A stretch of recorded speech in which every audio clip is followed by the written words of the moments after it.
महाराष्ट्र लोकसेवा आयोगाच्या अन्न आणि औषध प्रशासन विभागाच्या परीक्षेमध्ये गैरप्रकार झाला हे समोर आलंय। औषध निरीक्षक गट ब या पदासाठी महाराष्ट्र लोकसेवा आयोगाच्या मार्फत घेण्यात आलेली संपूर्ण भरतीची प्रक्रिया आता रद्द झालेली आहे। यानंतर मुंबई गुन्हे शाखेने बुधवारी या प्रकरणामध्ये मोठी कारवाई केली।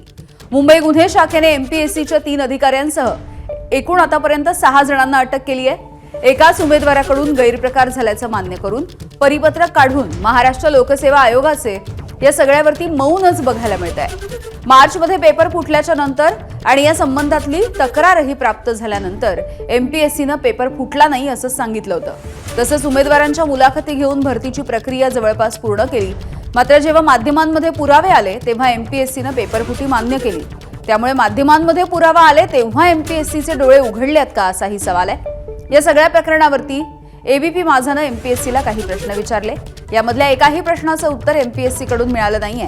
हे सगळं पोलिसांच्या तपासामधून अधिकृतपणे समोर आलं। दरम्यान या सगळ्या प्रकरणाच्या नंतर एमपीएससीच्या कार्यपद्धतीवरती आता प्रश्नचिन्ह उपस्थित होत आहे।